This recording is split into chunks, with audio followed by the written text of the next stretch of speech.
Welcome to Pax Europiana, the podcast about peace in Europe and about reforms. And we have now the UN General Assembly. Today was the speech of the President of the US and President of Brazil. It's the opening. And I would like to say some clear call for reform. Please, Emmanuel Macron, give the French seat to the European Union. This is what you have to do. Don't mess up our relations with the United States, yeah? We are allies here. I have the flag. NATO and EU are partners and friends. You do not have to mess up the situation. The problem is that you are occupying the seat of the European Union. There's no historic or other justification why 450 million Europeans have no seat but only the French. There is no way. There is no justification. You're not speaking for us. You're not the EU. It's not your right. You have to give this seat, which you from the beginning have not deserved, because the French have lost World War II. You came late then in the winning coalition. There's no historic justification for the seat from the beginning. So it's time to give that seat not to Germany. This would also not be wrong. I'm totally against the Germans claiming a seat at the UN Security Council. No, this must be the European seat, and not only coordinated, but fully the EU directly the seat.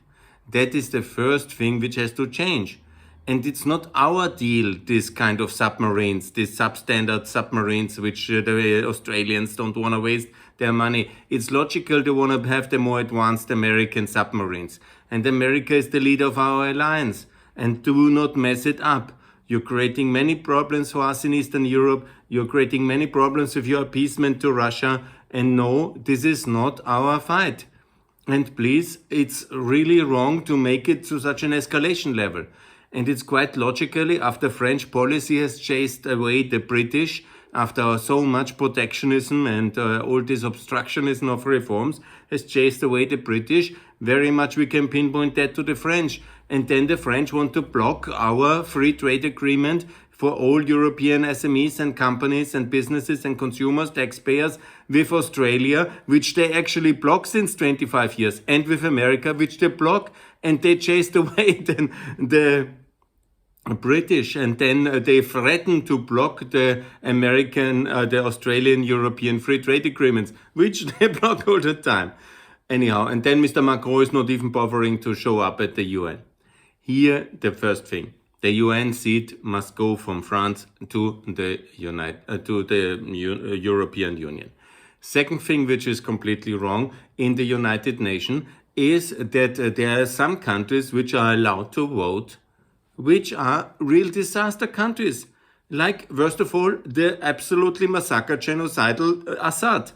And also Cuba, a communist regime. North Korea, a nuclear-armed communist regime, is allowed to vote. Yeah?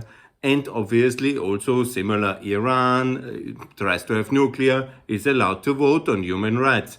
Countries which are totally broken and disaster countries, Somalia, Yemen, happily hanging out at UN General Assembly. Comes then another country which is good and decent, like Kosovo, Republic of Kosovo, is not recognized by everybody, 100 years, and wants to be the UN. That is not allowed. A very decent country, which, by the way, we have built up in the EU and NATO. But no way. Also Taiwan, not allowed, because mighty China is against it. Whenever it was the original seat was for Taiwan. It was the Free Chinese which got the seat in 45. Just in 70, and then the Chinese came, it was blocked, and then came the change of allegiance in 71 at the beginning of our terrible 70s. And when our alliance system faded away and the Soviets were together with the Chinese somehow running the world affairs. Good, there's reason for that. It was maybe necessary to build this kind of soft coalition with China, but Taiwan is a good country. Why not have Taiwan as a UN member? We also have North Korea or this kind of Syria. Anyhow, then comes Palestine. Palestine should also be a UN member, absolutely. It's a good country. It should be in a two-state solution, always in the UN. Absolutely, we should support that. we make ourselves less credible on the global stage when we don't support it.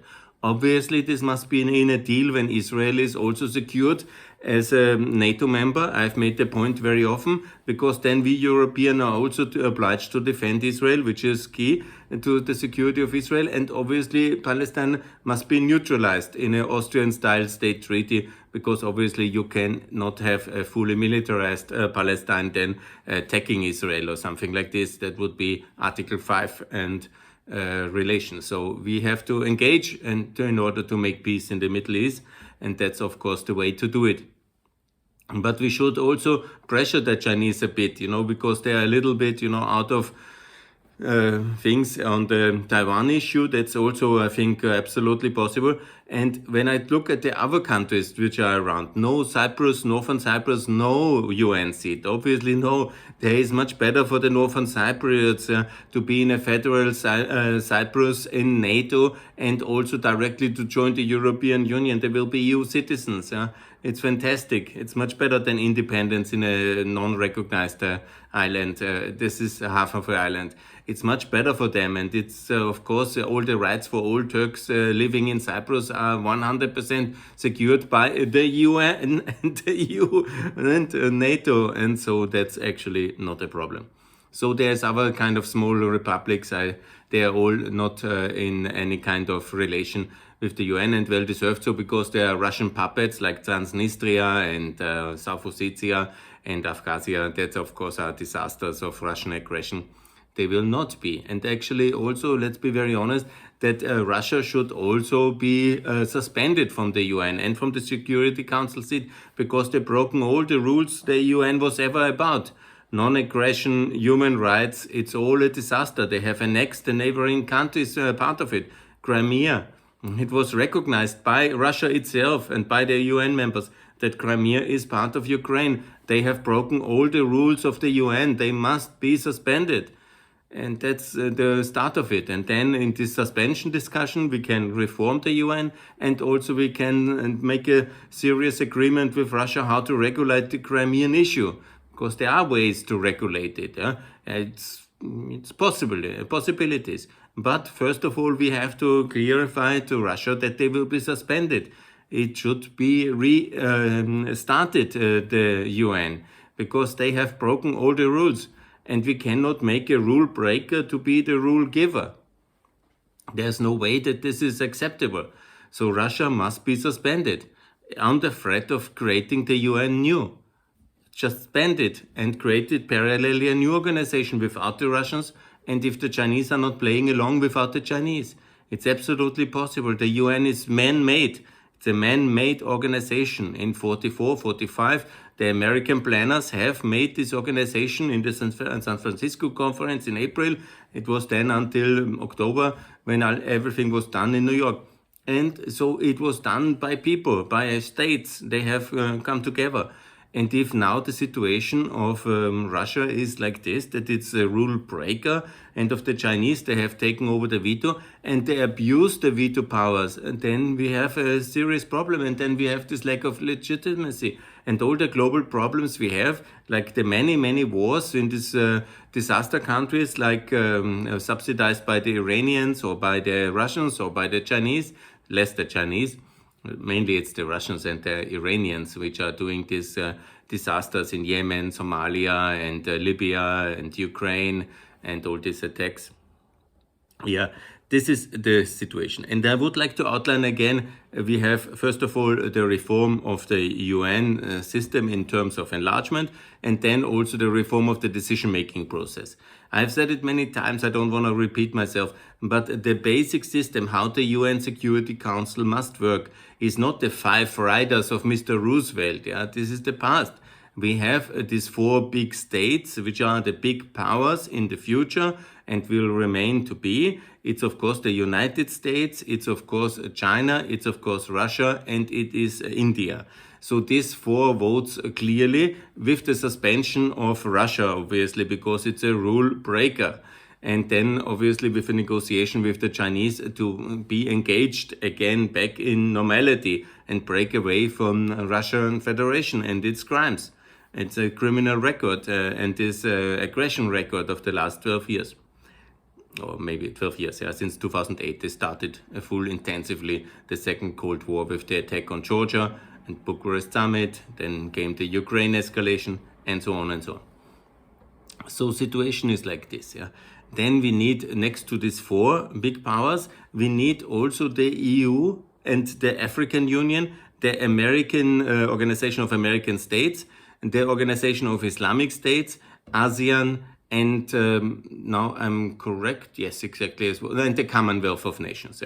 I know there are some debates and there are 100 questions and issues you can raise now, but that's the concept I propose and I promote, and I think it's very good, because we need to strengthen regional governance. It's not only big states which can dominate the world. Of course, the biggest ones must be included, and that's of course meaningful. But obviously what we need as well is the European Union, the African Union, the Organization of American States, the Organization of Southeastern European and Southeast Asian States, ASEAN. That's the most important, and here I will go step by step why, and this is covering the whole world, Commonwealth obviously, and also the Organization of Islamic States. Where we need the Chinese obviously on the table. That the Indians are not part is only to be justified historically because they were still part of the British Empire when the UN was founded. Obviously, a country in that size and significance must be in the UN Security Council permanently. That is obviously the case. So then we have here the India, and then we need the other regional entities. It's quite obvious with the EU, with the African Union, with the Organization of American States, and with ASEAN. And I will explain also that the United Kingdom is now sailing away on the waves again in this kind of post-Brexit megalomania. And now where they have even an agreement with Australia and with the US, they are already allied. And with Australia, it was our problem that we didn't include Australia in NATO, which we should have done a long time ago. It's quite logically, and it's not about geography, it's about values. So it would have fit very well, and it still does. So that's the better way to integrate Australia, to have a free trade agreement with the European Union, and to integrate it as a full ally into NATO. That's the first thing. The second thing is also, and obviously very important, that we also discuss with our British friends, because a nation of 67 million, as the British have, has no kind of global governance approach. It's a very small state, medium-sized state. Obviously, they have military capacities, but is the UN Security Council seat only based on that one? Is it only the nukes you have? No. Of course, they have good governance and a tradition of power projection and of export of good governance. Yes, all good. But this must be ceded to the Commonwealth of Nations. Empower the Commonwealth of Nations. That's, of course, the better way. Then there is more logic. There's a lot of countries inside, and there will be consultation then necessary with the others, and that's basically their voting bloc or their legitimacy basis. There's Australia also in, so it makes much more sense. But we don't need a very testosterone-powered Boris Johnson to bully the world. No, that time is certainly over, and it's certainly not on the agenda.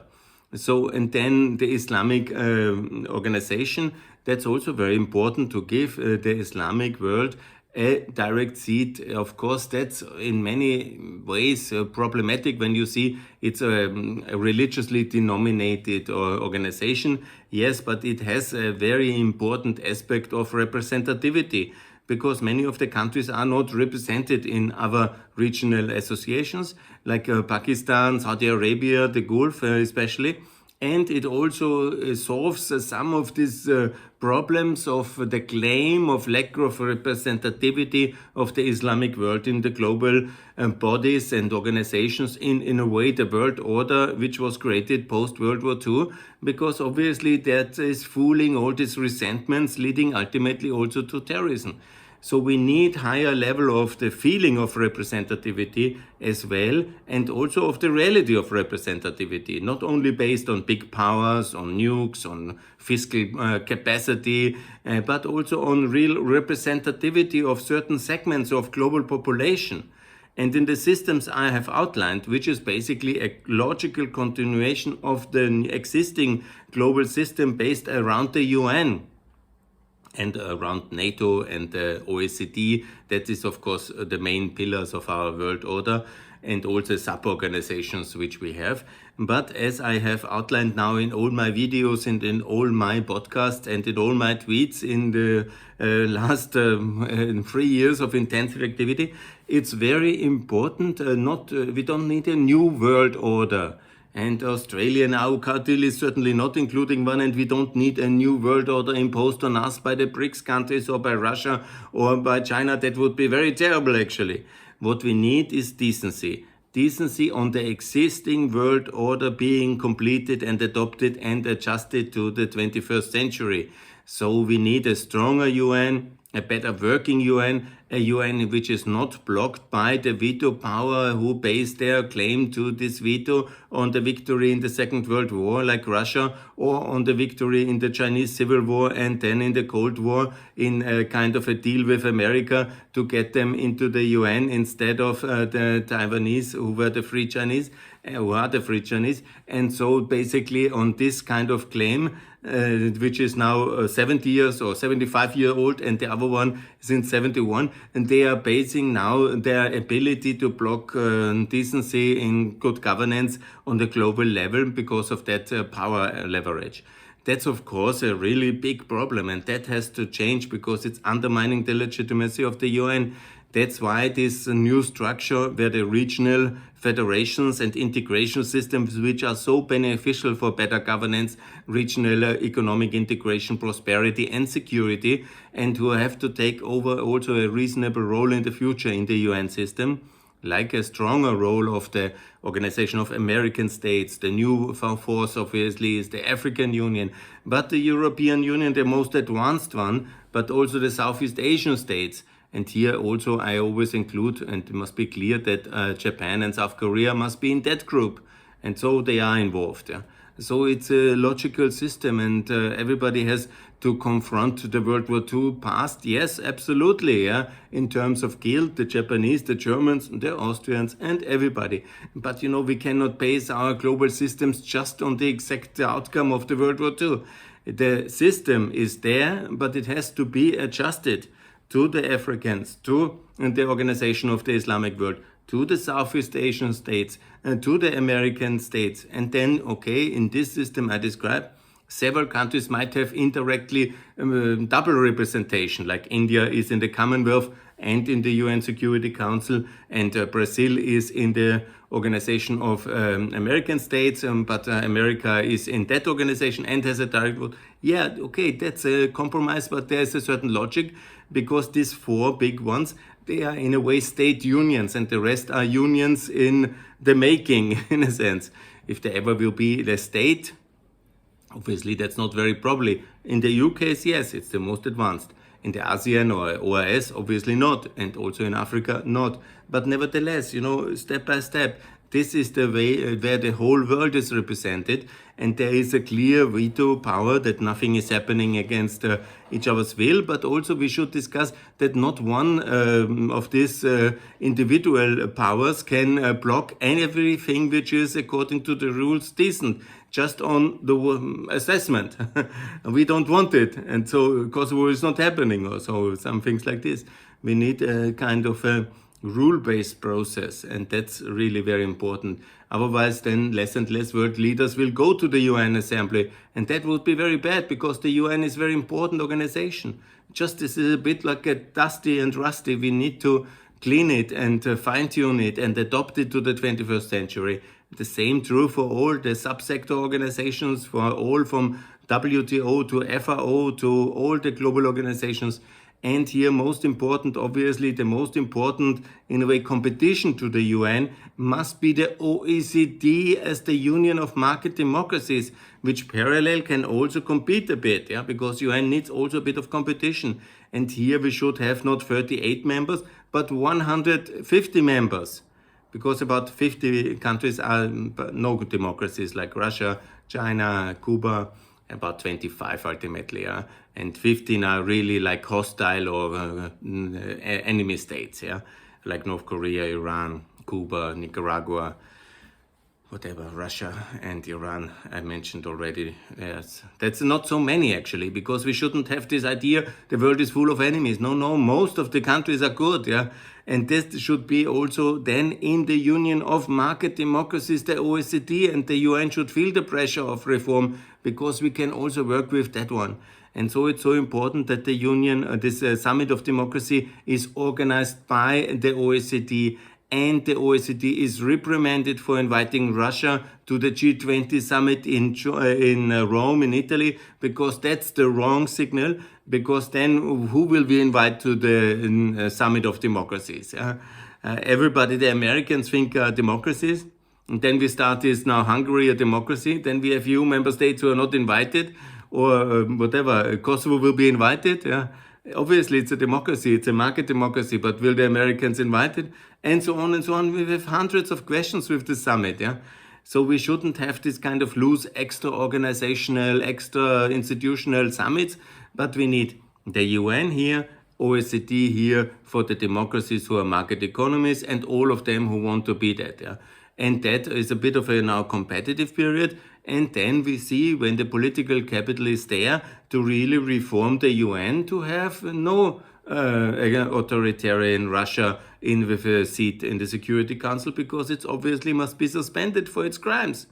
I mean, these are unbelievable crimes. Waging war in Donbass and then annexing Crimea. These are major violations of everything we have based the global peace order, the global system since 45 about. And unprovoked, obviously, during a peace period. Yeah, that was a brutal act and a disaster, and a global changing actually the relation between Russia and the West very much to the worst on their decision to annex and to invade. And that nobody enforced them, nobody has asked them, nobody has pushed them. It's not that case. It was their will to annex and grab Crimea. It was their will to lead war. So this is basically what we need to do on the UN system. And it all starts with the French ceding the seat to the EU, because that's then the role model for that system. And Mr. Macron is a real serious problem. Huh? I mean, with his kind of now agitation against the Americans and Australians and UK, he is just justifying the British in their decision to leave. He is also then speaking in the name of the rest of Europe, which is deeply problematic. And then he wants to do a more protectionism against the Australians, which should be actually our suppliers for the uranium and not the Russians, because we buy too much uranium from the Russians, and we can buy it from Australia, and it's much more rational. In a way, we should somehow determine to have everything we do under the discussion that we are energy independent from Russia, which is aggressing us. And here's the logic, and here is the meaningful way forward. Anyhow, it's deeply problematic as well that countries which are in a completely situation of disaster in terms of internal human rights, economic disaster, political, no democracies, and killing, leading civil wars against their own population with state violence like Syria, or putting them in deprivation like Venezuela, socialist Venezuela in constant decline, disaster, or North Korea hermetically closing their country, and people are in worse decision. And they are then with a voting right in the UN, and they then can go in committees and this kind of UN committees for human rights, and then such countries are in such important committees. Yeah? Obviously then every decent person in the world is then upset about such a thing. So countries which have not paid up their membership fee and which are obviously strictly against the UN regulation in terms of human rights abuses, in terms of press media abuses, they must be suspended from the voting rights. Obviously, you can include a non-aggressive dictatorship who has a complicated track record, maybe it's also, there is an argument to have and them represented, if they have paid up their membership fee, have not attacked anybody, and there is can be an authoritarian regime under some circumstances in the UN, but not a genocidal system like Assad, not a disaster like Venezuela, Cuba, North Korea, not an aggressor like Russia. I mean, we lose all the credibility of our systems when we say, and we are in favor of human rights, but the Crimean Tatars in Crimea, okay, they have bad luck, we shoot them. No, I'm not, I can understand, that in reality you have to make some compromise with the powers, yes. You have to also include some countries which are not perfect, like let's say the example of the Philippines, or you can say, of course, let's say Cambodia, also deeply problematic country, but at least they have not invaded anybody recently. But when you say Myanmar, for example, then they come and vote, or Belarus, they come and vote, Afghanistan, they come and vote then at the UN General Assembly. Hello, I'm from Afghanistan. The Taliban has sent me, women rights, wonderful. No, you cannot do that. I mean, that's really, that's not possible. I mean, that makes the whole system of the UN kind of unserious, and then obviously it loses massive credibility. Yeah, these are the major underlying things. I would like to also, in closing, say that the UN needs more funding. As a taxpayer representative, you might be surprised, but I'm seriously calling for more funding for the UN. We need also for global governance serious funding, for peacekeeping, for peacemaking, for a working UN, also sufficient funding. Because all the tasks that are there now, from climate change to global poverty eradication to development, infrastructure, there must be serious funding for the UN, for the EU, for the OECD, for the African Union, but also for NATO, obviously, but also for the UN. There must be serious funding. And we need to come to a level that we significantly, I would finger out in the next decade, to even triple the budget of the UN and have a clear target what we want to have in terms of GDP, and then also attach the voting rights accordingly, and also to make a decent system here in the UN funding, because global governance matters. It matters very much, but it must be done seriously and it must be lasting. In conclusion, my main important things in the short term: France, give the EU the seat in the Security Council, and get Kosovo into the European, also in the UN, in the United Nations. These are the big issues which are really the most important right now, and I call for them. Thanks a lot for listening. More to come from Pax Europiana. Please subscribe this YouTube channel, and also at the podcast. I recorded a wonderful interview this morning about Austrian-Bosnian relation, and more to come on Twitter and everywhere. Thanks a lot. For peace. Bye.